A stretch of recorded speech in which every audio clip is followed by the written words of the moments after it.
Hello. Oh my God. Oh my God, I'm so glad. I'm so glad you're okay. I was worried about you.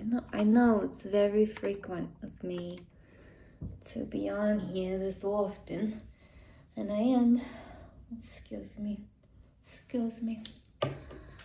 I am, traveling. But Ephraim and I, we were, up early this morning watching Good Morning America and then there was another program. And then across the program, your name was mentioned on television, and it was mentioning how Latinas and Latinos are getting upset with how you're being treated. And then some of the rednecks in Tennessee were getting upset because you were showing your Mexican pride. You are a Latina. And I've been worried about you all day, thinking, some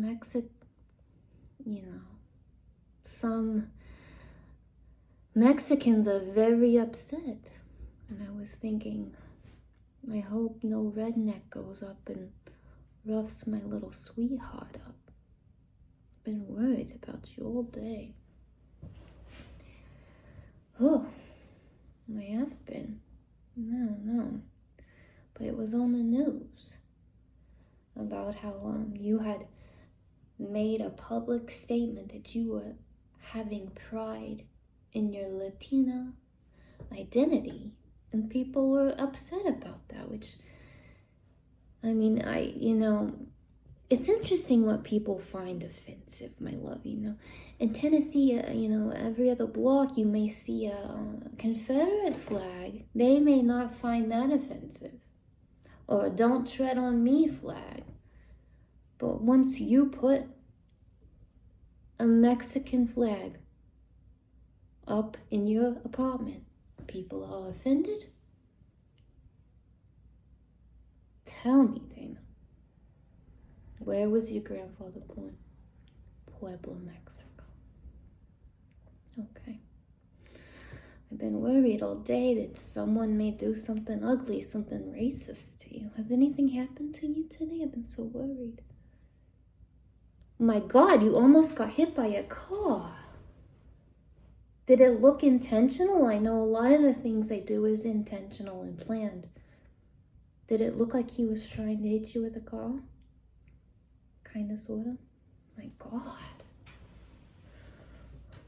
I know the neighbors have been loud. Have they been loud today? Well, Spielberg and your family told you could sue them and prosecute them, right? Doesn't matter the age. Oh yeah. Well, just know that's gonna happen in the future. I've been so worried about you. Oh, Ephraim's been worried too. His blood pressure's been up. We've had to watch his salt intake. We had to use Mrs. Dash, on all of his products today. We had to watch what he was taking in because he was getting hot and heated. And, he had a couple whiskeys and vodkas because he was upset. And then we had to watch his blood pressure more the next couple of days, and his ears were ringing because of it. I worry about it from all the time. We have a pill for everything with Ephraim, but Ephraim's 79. We have a pill to lower his blood pressure. We have a pill to raise his penis. We have a pill, to make sure that he can eat his carbohydrates, that he can eat his meats, everything. I take care of him so well. I love that man to pieces. But we have been worried sick over you. So worried about you. What do your parents say about this? Have you heard from them at all? You haven't. I have to tell you, I find it very hypocritical that no one has reached out to you. I also find it very suspicious. Again, if anyone says they're a Christian or a Jew or a faith that wants to be near you, it's especially if they look like they enjoy hurting you and they look like they're taking money for attention. I don't think I would trust that.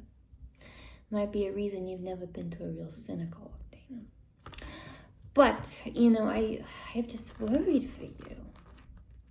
It's not right. It's dangerous. I hope. Do you hear your little... Again, I guess they do believe in domestic violence here. So you almost got hit by your car. You cut your finger the other day. Do the people that hurt and harass you, Dana, are they on medications for the bladder? Are any of these people in your neighborhood or your apartment on medications for the bladder? Is Taylor Swift on medications for her bladder? Is Taylor Swift on medications for her hair to grow back and her ovaries not to hurt? Are any of these people on medications so their pelvis doesn't hurt and the hair doesn't fall out? Are any of these people here? Is Taylor Swift on medications so she can not spit every few hours? She doesn't choke on her food. Does she have to thicken her food? Do any of your neighbors have that going on? No, they don't. And have them had a life of torture and abuse? Have any of them? No, they haven't. So here's my biggest concern. Well, first off, before I tell you my next concern, I did get you something. Look what I got you. Isn't that beautiful? Beautiful? It's for your trip to Israel, to Jerusalem and Tel Aviv. What? What's wrong? If you go, they're gonna film you there? They're gonna use your eyeballs there? Are you kidding me? The holy city would not take in a Jewish refugee. They would take money to exploit her. How much money does your father have? Enough to make the whole holy city become hypocrites and hurt you? So let me just tell you, anyone can be a refugee to Israel or Jerusalem, but you? Are they all hypocrites there? You were told if you go, they would play games in Jerusalem, in the holy city, on you, mean games, and in Tel Aviv. You were told that. Really? Well, why don't they just put this over your casket? Because I think that, and then if you want to blame somebody, blame all these cities and countries that wouldn't help. Because, you know what, I have a feeling, Dana, that some of these countries feel very offended by what directors in Hollywood say they can and can't do. I'd say there's many countries that would love to help a refugee, an abused, domestically abused person as you, and give them healing and a new life. I bet they're very offended by what Hollywood says they can and can't do for you, or how compassionate they are for you. Don't you think these countries are very offended right now by Hollywood determining their resources and saying which countries would hurt you for money and which wouldn't? Don't you think that's very offensive to countries?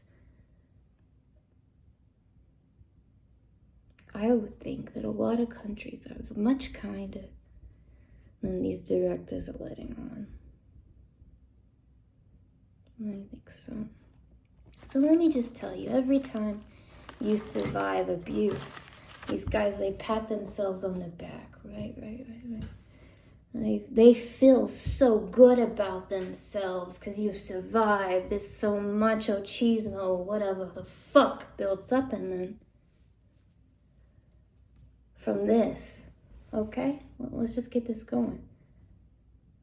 What does that leave you?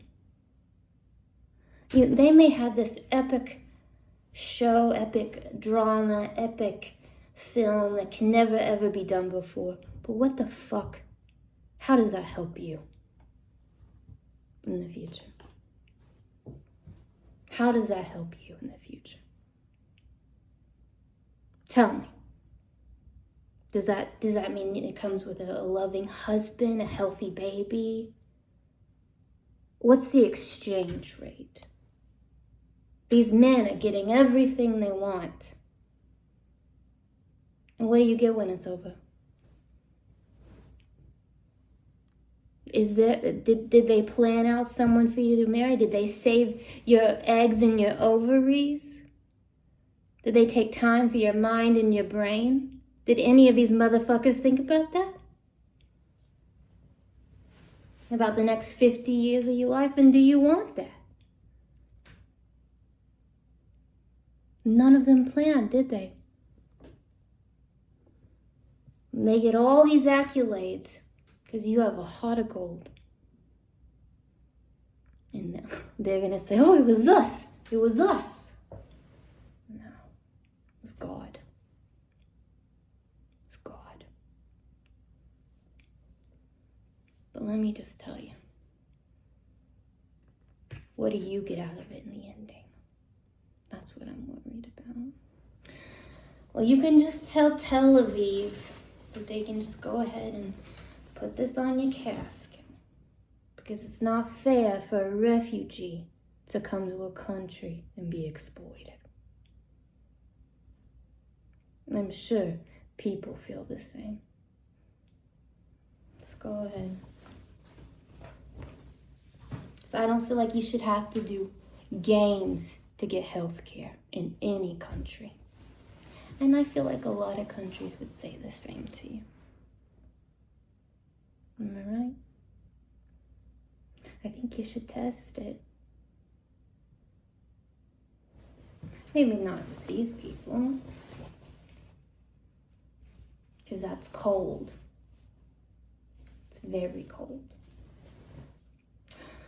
I gotta go. I'm worried about you. Ephraim's colon is having such a trouble. Oh my gosh. They don't have vegetarian food on the boat. I didn't pack my own plant butter, plant mayonnaise, so he's hitting the toilet so hard. I love you. Think about what you want in the end. Don't think about what these motherfuckers want. Excuse my language. Oh, I didn't do Shabbat tonight. That's probably why I've got such a nasty mouth. But that's okay. You're not the Messiah, Dana. It's not like I'm confessing to you.